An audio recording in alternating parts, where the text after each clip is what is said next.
এই উত্তেজনাপূর্ণ আইপিএল 2026 মৌসুমের উত্থান পতন অব্যাহত রয়েছে। পাঞ্জাব কিংসের পিবিকেএস কাছে হারের পর মুম্বাই ইন্ডিয়ান্স শিবিরে উজ্জীবিত হওয়াটা স্বাভাবিক, বিশেষ করে যখন দলের বড় তারকারা প্রত্যাশা অনুযায়ী পারফর্ম করতে পারেন না।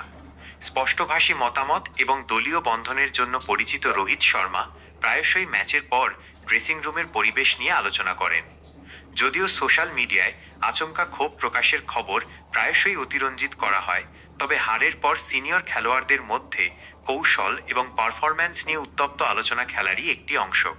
হার্দিক পান্ডিয়া এবং সূর্যকুমার যাদবের মতো ম্যাচ উইনারদের কাছ থেকে সবসময় উচ্চমানের পারফরম্যান্স প্রত্যাশা করা হয়। শ্রেয়াস আইয়ার সম্পর্কে রোহিতের মন্তব্যগুলো প্রায়শই তার অধিনায়কত্ব এবং খেলা বোঝার প্রশংসাসূচক হয়। পিবিকেএস বনাম এমআই ম্যাচের গুরুত্বপূর্ণ কিছু বিষয়। ডেথ ওভারের বোলিং পাঞ্জাবের বিরুদ্ধে ম্যাচগুলো প্রায়শই শেষ ওভার পর্যন্ত গড়ায়। মিডল অর্ডারের পারফরম্যান্স সূর্য ও হার্দিকের ফর্ম মুম্বাইয়ের জন্য ম্যাচ চেঞ্জার হিসেবে প্রমাণিত হয়েছে।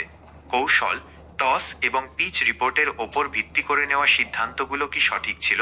ক্রিকেটে একটি পরাজয় মানেই সব শেষ নয়, এবং মুম্বাই ইন্ডিয়ান্সের মতো একটি দল ঘুরে দাঁড়ানোর ক্ষমতার জন্য পরিচিত। আপনার কি মনে হয় পরের ম্যাচে মুম্বাইয়ের একাদশে কোনো বড় পরিবর্তন আসবে?